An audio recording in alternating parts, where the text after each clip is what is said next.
사도행전 16장 11절부터 오늘은 조금 볼 말씀이 긴데 34절까지의 말씀인데요. 우리 저와 여러분들이 번갈아 가면서 교독하도록 하겠습니다. 11절은 제가 읽겠습니다.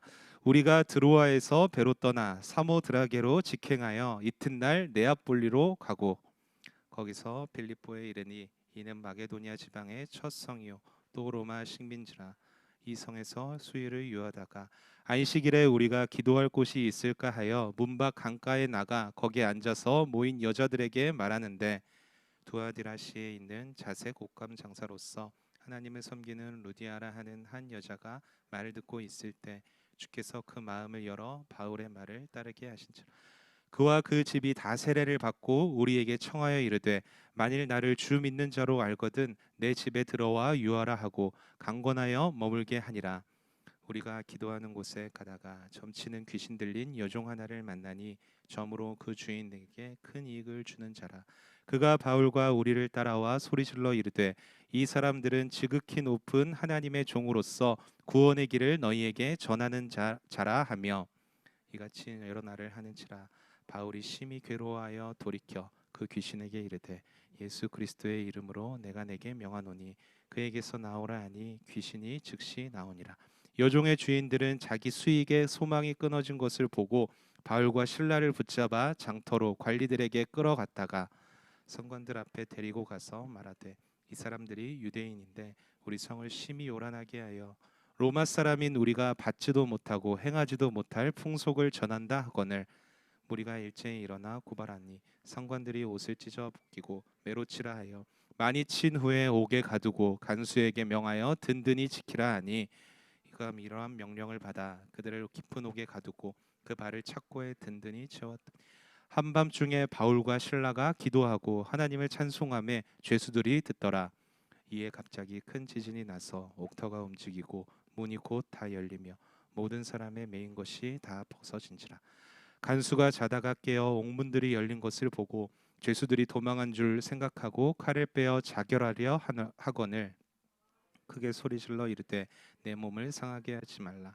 우리가 다 여기 있노라 하니 간수가 등불을 달라 하고 뛰어 들어가 무서워 떨며 바울과 실라 앞에 엎드리고 그들을 데리고 나가 이르되 선생들이여 내가 어떻게 하여야 구원을 받으리까 하건 이르되 주 예수를 믿으라. 그리하면 너와 내 집이 구원을 받으리라 하고 주의 말씀을 그 사람과 그 집에 있는 모든 사람에게 전하더라. 그 밤 그 시각에 간수가 그들을 데려다가 그 맞은 자리를 씻어주고 자기와 그 온 가족이 다 세례를 받은 후 그들을 데리고 자기 집으로 올라가서 음식을 차려주고 그와 온 집안이 하나님을 믿음으로 크게 기뻐하니라. 아멘. 잠깐 기도하겠습니다.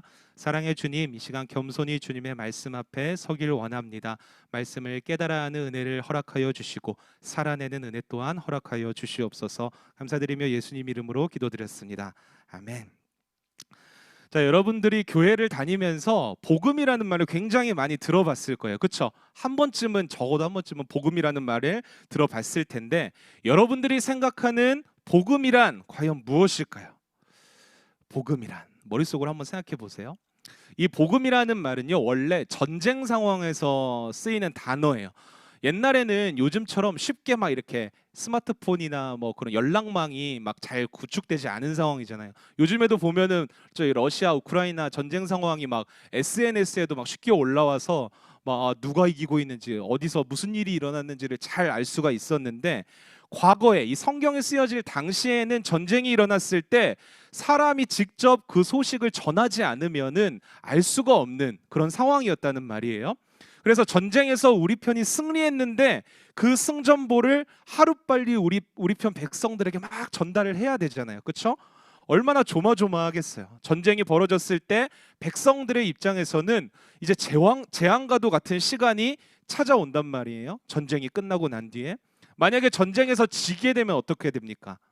우리나라가 전쟁에서 지게 되면 백성들은 잡혀서 포로로 끌려가거나 혹은 평생을 종으로 살 수도 있는 상황이었단 말이죠. 그러니까 백성들의 입장에서는 전쟁에서 승리했다는 소식을 그 누구보다도 간절하게 기다렸을 거란 말이에요.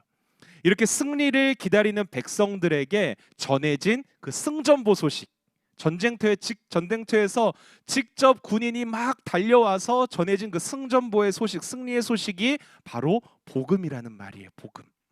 그래서 이 복음이라는 말의 뜻을 보면 가장 복된 소식, 기쁘고 복된 소식이라는 뜻이 담겨져 있어요. 그렇다면 여러분, 성경에서는 복음이란 말을 뭘로 설명하고 있을까요? 한마디로 말해서 예수 그리스도라고 설명을 하고 있어요. 모든 인류를 대표하는 아담이 죄에 이제 져버렸죠. 하나님의 말씀을 불순종한 다음에 죄에 진 이후에 이제 아담의 후손들, 저와 여러분들을 포함하는 모든 아담의 후손들을 모두 죄로 인하여서 죽을 수밖에 없는 그런 상태가 되어버렸다는 거예요. 죄의 포로가 되어서 평생을 우리는 죄의 종노릇하면서 살 수밖에 없어졌어요. 그런데 그 죄에 맞서서 싸워서 우리를 대신해서 승리하신 분이 있는데 그분이 누구라는 거예요?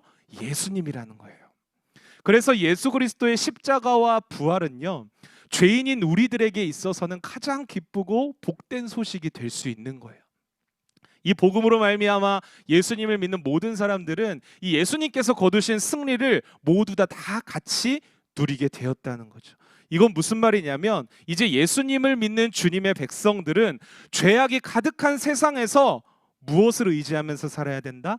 복음을 의지해서 살 때에 승리의 영광과 그 하나님 나라의 복을 우리가 누릴 수 있다라는 말이에요. 여러분, 인생 살아보니까 어때요? 여러분들 한 18년, 19년 정도 살았는데 살아보니까 힘들다는 게 느껴지죠? 그렇죠? 잘 모르겠어요.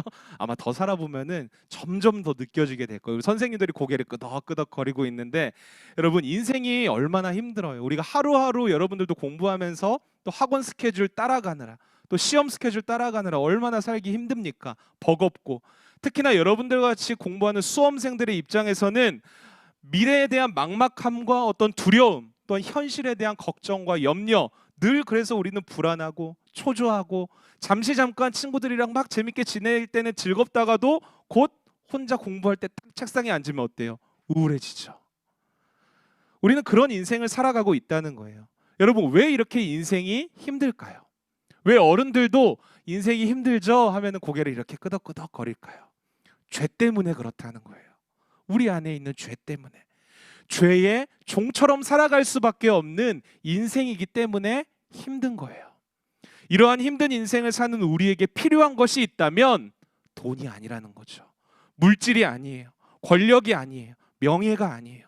우리에게 필요한 것은 바로 승리하신 주님이, 예수님이 우리에게 가져다 주신 그 복음의 능력을 의지해서 살아가는 것, 그것이 우리에게 필요하다는 거예요. 그 복음 안에 예수님이 이루신 완전한 승리와 영광이 다 담겨져 있기 때문이에요. 오늘 우리가 말씀을 통해서 살펴볼 텐데 여러분들이 무엇을 붙들어야 할지, 무엇을 의지하면서 살아야 할지, 그 복음의 능력이 무엇인지를 좀 깊이 생각해보는 그런 시간이 되셨으면 좋겠어요. 여러분, 우리는 지난주부터 계속해서 바울 이야기를 듣고 있죠. 바울은 이제 교회가 세워진 역사상 가장 험난한 전도 여행을 시작을 했어요. 지난주에 우리가 1차 전도 여행에 대한 말씀을 나눴고요. 오늘 이제 살펴볼 내용은 2차 전도 여행. 이제 두 번째 전 세계를 순회하면서 복음을 전하고 전도를 하는 그런 여행을 시작을 했어요. 첫 번째 여행에서 동행한 사람은 바나바였지만 이제 두 번째 2차 전도 여행에서 함께하는 사람은 실라라는 사람이었어요. 이제 바울의 일행은 원래 이제 여행을 떠날 때 계획을 세우잖아요. 그죠? 계획을 어디로 갈지, 어느 지역으로 갈지 이제 계획을 세울 때 원래 첫 번째 1차적인 계획의 장소는 어디였냐면은 아시아 지방이었어요. 바울과 실라가 가고 싶었던 곳은 아시아 지방으로 전도 여행을 계획을 하고 있었는데 성령께서 아시아로 가는 것을 막으셨다라고 성경은 기록을 하고 있어요. 여러분, 여행 가본 사람은 알겠지만 여행에서 가장 중요한 거는 뭡니까?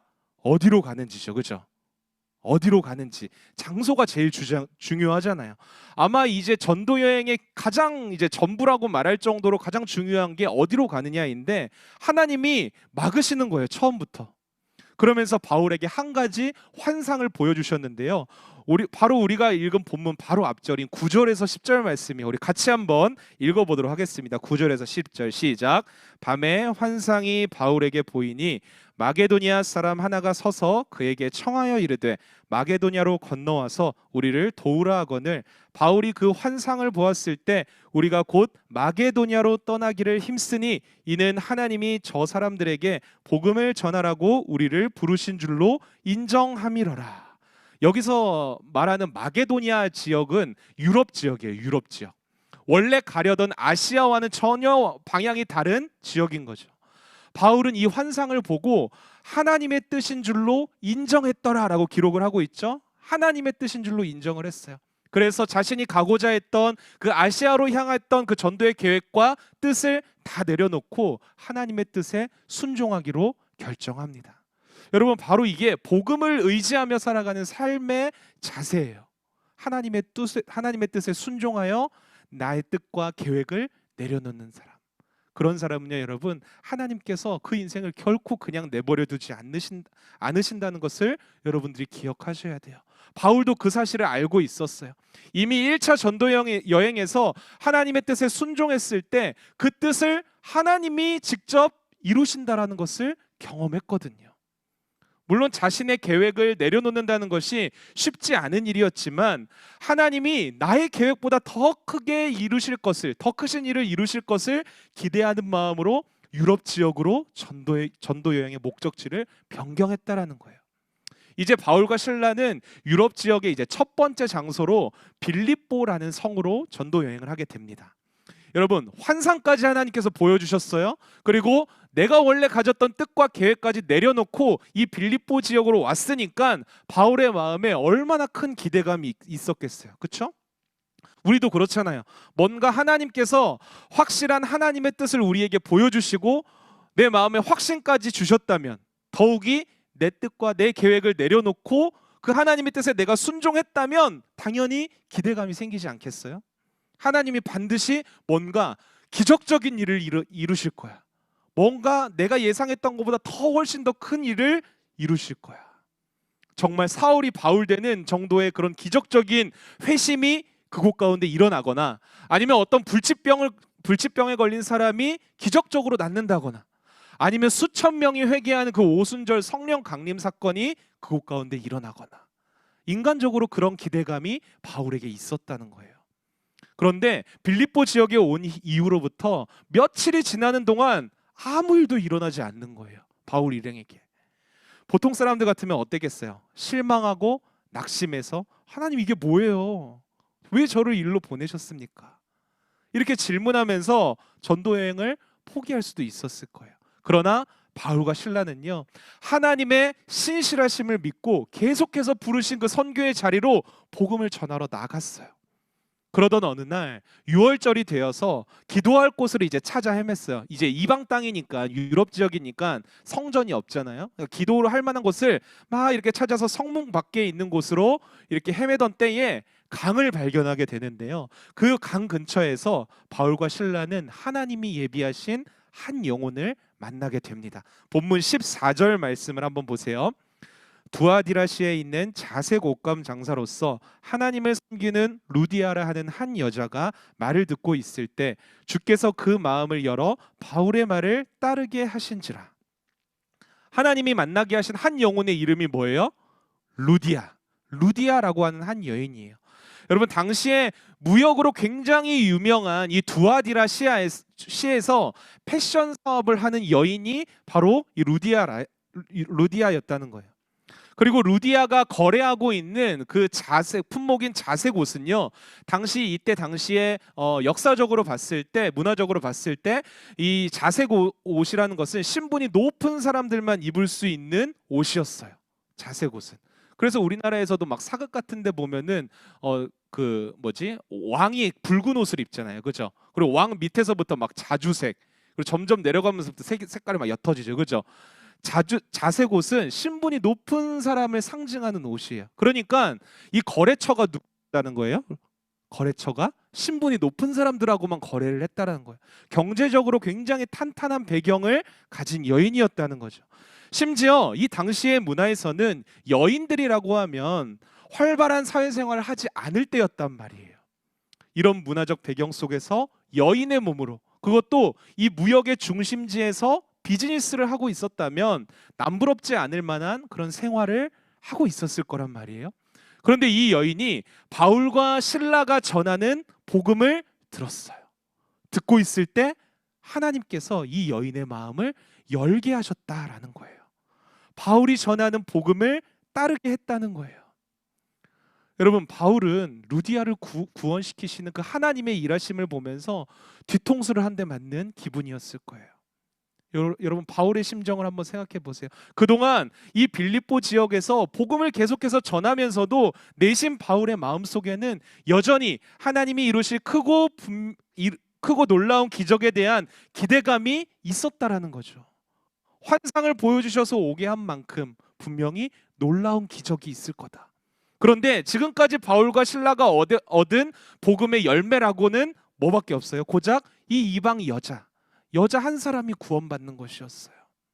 일반적으로 본다면 이 전도 여행을 평가했을 때 어떻게 평가하겠어요? 실패라고 평가받을 수도 있겠죠. 그런 상황이었어요. 그런데 바울은 이 전도 여행에 담긴 하나님의 마음을 깊이 깨달을 수 있었어요. 여러분, 바울이 깨달은 하나님의 마음이 무엇이었을까요? 여러분, 하나님의 관심은요, 죽어가는 한 영혼에게 있었다라는 거예요.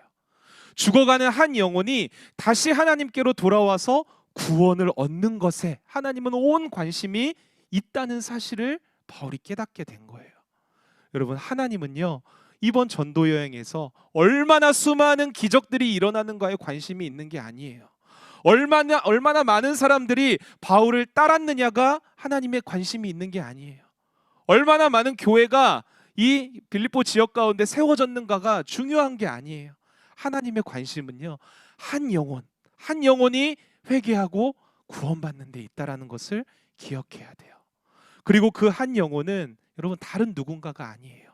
바로 저와 여러분들이라는 사실이에요.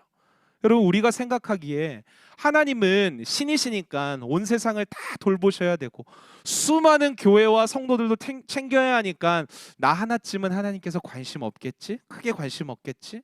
이렇게 생각할 수도 있어요. 그러나 여러분, 하나님의 관심은 다른 데 있지 않습니다. 나 한 사람이 죄에서 돌이켜서 하나님께로 다시금 돌아오는데 하나님의 온 관심이 있다는 것을 여러분들이 기억하셨으면 좋겠어요. 가끔 여러분들과 같은 청소년들 중에 이런 마음을 가진 학생을 저는 자주 만나요. 나 같은 사람을 누가 좋아할까? 나 같은 사람에게 누구 하나 관심은 줄까? 왠지 세상에서 혼자인 것만 같고 나 스스로 나를 돌아봐도 뭐 하나 잘하는 것도 없어 보여서 자존감이 바닥을 치는 것만 같은 그런 학생들을 굉장히 자주 봐요. 그럴 때마다 저는 너무나도 안타까워요. 왜? 하나님의 관심이 여러분들에게 있는데, 하나님의 관심은 여러분들이 회개하고 하나님께로 돌아오는데 온통 하나님이 시선을 집중하고 있는데, 여러분, 하나님은 지금도 하나님께로부터 멀어진 한 사람이 다시금 회개하고 하나님께로 돌아오기를 간절히 기다리고 있어요. 여러분, 복음은요, 다른 누군가를 위한 것이 아니에요. 믿지 않는 친구들에게 전하라고 있는 게 그런 복음이 아니에요. 복음은 우선적으로 가장 먼저 나를 위한 은혜라는 것을 여러분들이 기억하셨으면 좋겠어요. 하나님은 지금도 여러분들이 복음을 듣고 하나님께로 회개하고 돌아오기를 원하고 계세요. 그것이 하나님의 뜻이고 하나님의 간절한 바람이고 예수님을 이 땅에 보내셔서 십자가에 죽게 하신 목적이에요. 뿐만 아니라 그렇게 복음으로 하나님께 돌아온 한 영혼은요, 또다시 그 복음으로 다른 한 영혼을 구원받는 일에 귀하게 사용된다는 것을 우리는 볼 수 있어요. 여러분, 이 루디아라는 여인은요, 바울이 전하는 복음을 믿고 나서 자신의 집을요, 이제 전도 여행의 베이스 캠프로 오픈합니다. 그녀가 하는 모든 비즈니스의 수익을 바울이 전하는 그 선교 여행에 선교 헌금으로 내어놓기 시작해요. 여러분, 바울이 뭐가 돈이 있겠어요? 자비량으로 전도를 여행을 하는데 얼마나 많은 돈이 필요하겠어요? 든든한 동역자요, 후원자가 바로 이 루디아가 되어줬다는 말이에요. 무슨 말이냐면요, 여러분, 복음은 한 영혼만을 구원시키는 게 아니라 그 복음으로 돌아온 한 영혼이 확장되어서 또 다른 한 영혼을, 또 확장되어서 또 다른 한 영혼을, 그렇게 수많은 영혼들이 구원받게 되는 힘과 영향력을 가지게 된다라는 사실이에요. 하나님은 그렇게 저와 여러분들을 저와 여러분들 한 사람을 위해서 복음을 주셨고요. 그 복음을 믿게 하셨고요. 구원을 받게 하셨어요. 지금도 하나님은 이 복음을 소유한 여러분들을 주목하고 계세요. 세상 끝날까지 여러분들의 인생 가운데 함께 하시며 그 구원의 복을 누리게 하실 거예요. 여러분, 그 믿음을 가지고 여러분들이 세상 가운데서 담대하게 살아가는 여러분들 되셨으면 좋겠어요. 하나님이 나를 주목하고 있다. 여러분, 이렇게 루디아에게 복음을 전한 바울과 실라는요, 또 다른 한 영혼을 만나게 돼요. 이번엔 좀 특별한 상태에 있는 한 영혼을 만나게 되는데요. 본문 16절과 18절 말씀을 한번 보십시오. 우리가 기도하는 곳에 가다가 점치는 귀신 여종 하나를 만나니 점으로 그 주인들에게 큰 이익을 주는지라.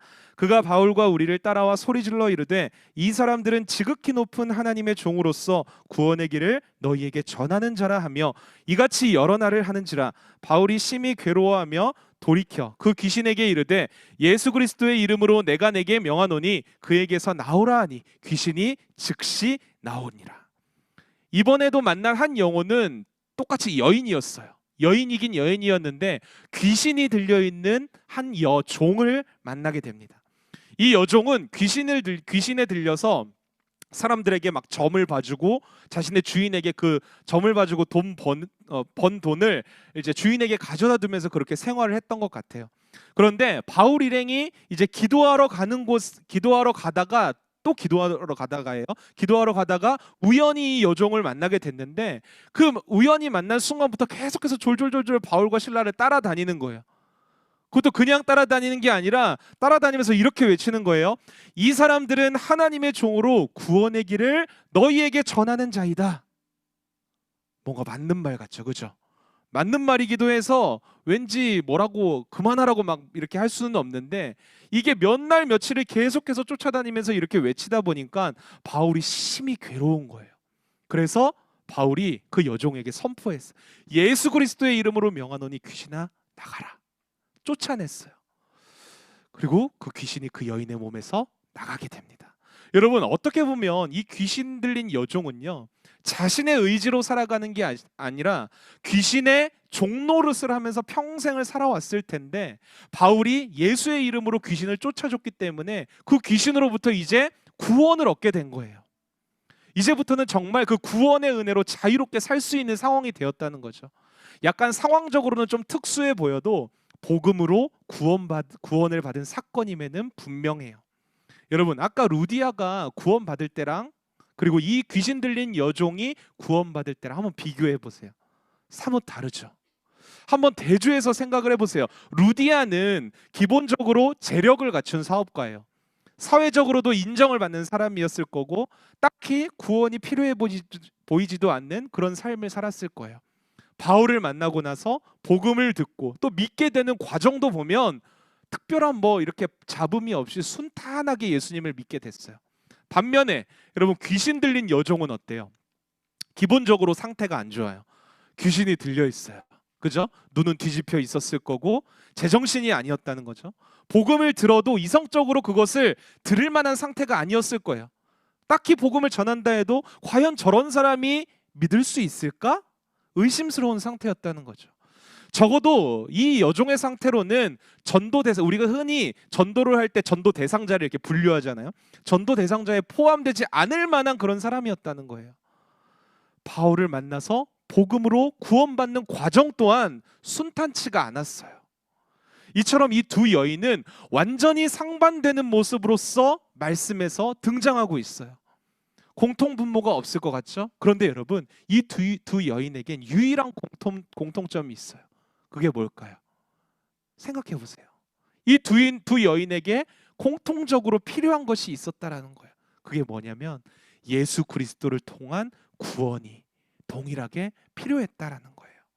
무슨 말이냐면요, 여러분, 예수님의 구원은 그 사람이 어떤 모습으로 살아가고 있느냐, 무엇을 갖췄냐, 그 사람이 어떤 상태이며 무엇을 이루어냈는가, 그것과는 상관없이 모든 사람에게 예수 그리스도의 구원이 필요하다라는 말이에요.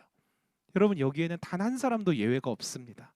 심지어 이 자리에 모여있는 저와 여러분들도요, 이미 우리가 복음을 듣고 믿어서 이 신앙생활을 하고 있는데도 불구하고 우리에게도 여전히 예수 그리스도의 구원, 이 복음이 필요하다라는 사실이에요. 왜 여전히 우리에게는 복음이 필요할까요? 우리가 살아가는 이 세상은요, 그 복음의 능력이 아니고서는 절대로 살아갈 수 없는 곳이기 때문이에요. 제가 설교 초반에도 얘기했죠. 우리 인생이 왜 힘들다고 했어요? 우리가 사는 인생에 죄가 가득하기 때문이에요. 죄로 가득 찬 세상에서 예수 그리스도의 구원이 아니면요, 이 귀신 들린 여종처럼 평생 죄의 종노릇하면서 그 주인에게 유익만 갖다 주는 그런 비참한 인생을 살아갈 수밖에 없다는 거예요. 우리 인생의 가장 근본적인 문제, 죄의 문제에서 우리를 구원할 수 있는 것은 예수 그리스도의 복음뿐이라는 거죠. 그래서 여러분, 우리가 이미 복음을 믿고 이 자리에서 신앙생활을 하고 있다고 할지라도요, 우리에게도 여전히 인생을 살아가는 순간순간 매 순간 여전히 우리에게도 복음이 필요하다라는 것을 여러분들이 기억해야 돼요. 여러분, 저도 사역자잖아요. 사역자임에도 불구하고 저 또한 매일매일 이 복음의 능력으로 살지 않으면요, 저 역시도 또다시 죄에 넘어질 수밖에 없어요. 또다시 죄의 종노릇하면서 멸망의 길로 살 수밖에 없어요. 그래서 우리는 늘 복음을 붙들어야 돼요. 여러분, 복음은 불신자들에게만 필요한 것이 아니라는 것을 기억하셨으면 좋겠어요. 어쩌면 지금 가장 복음이 필요한 사람들은요, 바로 여러분 자신일지도 몰라요. 혹시라도 지금 이 귀신 들린 여종이 왠지 내 모습 같아 보이는 친구들이 있을 거예요. 여러분, 이 시간 다시 한번 복음을 간절하게 붙드는 여러분들이 되었으면 좋겠어요. 예수 그리스도의 십자가 은혜 말고는 그 다른 어떠한 것도 우리를 구원할 수 없다라는 것을 기억하시고 삶의 매 순간순간마다 주님의 복음을 붙들며 살아가는 여러분들이 되셨으면 좋겠어요. 여러분, 이제 이 귀신 들린 여종에게서 귀신을 쫓아낸 사건은 바울과 실라에게 있어서 정말 큰 위기를 겪게 하는데요, 귀신을 쫓아냈으니까 점을 볼 수 있어요, 없어요? 점을 못 보잖아요. 누가 가장 큰 손해일까요? 이 귀신 들린 여종의 주인들이 이제 손해가 보니까 열받은 거예요. 바울과 실라를 고발해버린 거예요. 저 사람들이 이상한 도를 전하고 다닙니다. 그래서 곧장 바울과 실라는 관리에게 붙잡혀서 끌려가요. 심하게 매를 맞고 감옥에 갇히게 됩니다. 절망적인 상황이었죠. 여러분, 생각해 보세요. 머나먼 타지까지 외국까지 건너가서 내가 하나님의 일을 위해서 열심히 일하고 또 복음을 전하고 그랬는데, 하나님의 일을 했는데 감옥에 갇히게 되었어요. 얼마나 절망스러웠을까요? 미래가 보이지 않았어요. 여러분, 보통 이런 경우라면은 믿음 없는 자들은 낙심하고 하나님을 원망했을 텐데, 바울과 실라는 뭘 했을까요? 25절 말씀을 한번 보시겠어요? 25절 말씀 같이 한번 읽어볼게요. 시작. 한밤중에 바울과 실라가 기도하고 하나님을 찬송함에 죄수들이 듣더라. 감옥에 갇힌 그 억울한 상황에서도 하나님을 찬송하고 기도했다라는 거예요. 여러분, 바로 이게 복음의 능력으로 사는 사람들의 모습인 거예요. 절망 속에서도 하나님의 손길 안에 여전히 내가 있다라는 그 확신과 믿음으로 감사와 찬양을 올려드리는 그러한 삶. 그래서 우리의 시선은 늘 상황과 현실이 아닌 하나님께 있어야 되는 거예요. 놀랍게도 바울과 실라가 그 감옥에 갇혀서 감사 찬양하는 순간에 무슨 일이 일어나냐면요, 갑자기 큰 지진이 나기 시작합니다. 감옥 문이 다 활짝 열리기 시작하고 갇힌 사람들의 수갑이 한결같이 다 풀어진 거예요. 그 순간 감옥을 지키던 간수가 막 졸다가 잠에서 깨서 보니까 감옥이 다 열려 있는 것을 발견합니다. 보통 죄수들이 탈옥하면요, 그 책임을 누가 져야 되냐면 간수가 져야 됐어요. 그런데 모든 옥문이 다 열려 있는 것을 보니까 이젠 난 죽었구나 생각했겠죠. 아니나 다를까 이 간수는 자결을 하려고 합니다. 자살하려고 해요. 그 순간 여전히 그 감옥 안에 있던 바울이 크게 소리를 칩니다. 네 몸을 상하게 하지 말라. 우리가 여기 있노라. 놀랍게도 감옥에 갇혀있던 죄수들이 도망치지 않고 그대로 있었던 거예요. 그 순간 이 간수의 마음에 성령께서 역사하기 시작합니다. 이런 말도 안 되는 일을 하실 수 있는 분이 있다면 저 감옥에서도 저들을 찬양하게 한 하나님밖에 없겠구나. 이걸 깨달으니까 이 간수는 지체할 이유가 없었던 거예요. 그 바울과 실라에게 묻습니다. 본문 30절에서 32절 말씀 보세요. 그들을 데리고 나가 이르되 선생들이여 내가 어떻게 하여야 구원을 받으리이까 하거늘 이르되 주 예수를 믿으라. 그리하면 너와 내 집이 구원을 받으리라 하고 주의 말씀을 그 사람과 그 집에 있는 모든 사람에게 전하더라. 구원받는 방법에 대해서 간수가 물어요, 바울에게. 그런데 바울은 뭐라고 대답합니까? 복음을 선포해요. 주 예수를 믿으라. 그리하면 너와 내 집이 구원을 받으리라. 이 복음을 들은 간수는요, 바울과 실라를 자신의 집으로 데려와서 그 온 식구들에게 복음을 듣게 했고요, 온 가족이 세례를 받게 됩니다. 그리고 이 간수와 온 집안은 하나님을 믿게 되므로 크게 기뻐하니라. 성경이 기록하고 있어요. 여러분, 이 사건을 쭉 봤을 때 이 사건 안에서 하나님이 일으키신 가장 크고 위대한 기적이 뭐라고 생각하세요? 많은 사람들은 감옥에 갇혔는데도 찬양했더니 지진이 나고 감옥 문이 활짝 열리게 된 것을 큰 기적이라고 생각해요. 혹은 감옥 문이 다 열렸는데도 불구하고 죄수들이 도망가지 않고 있었던 것도 기적이라고 생각할 수도 있어요. 그러나 여러분, 이 사건에서 하나님이 일으키신 가장 크고 위대한 기적은요, 이 간수와 온 가족이 구원을 얻은 사건이라는 것을 여러분들이 기억해야 돼요.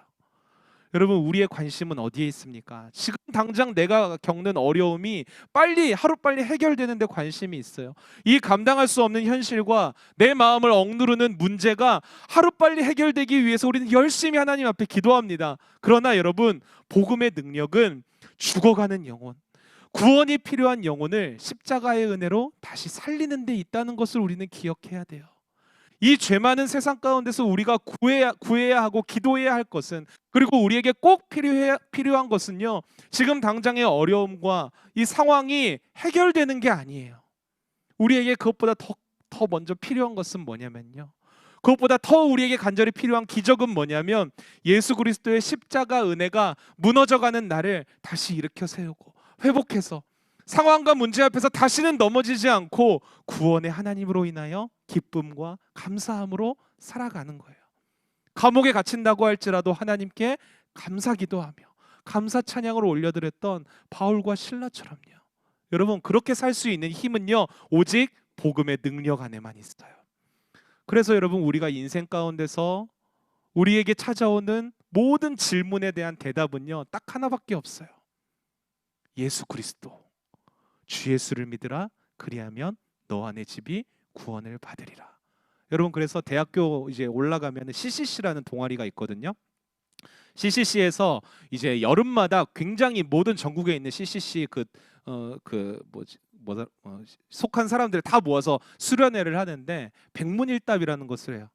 백문일답. 100가지 질문을 막 던져, 인생의 질문들을 던져요. 근데 답은 하나밖에 없어요. 예수 그리스도.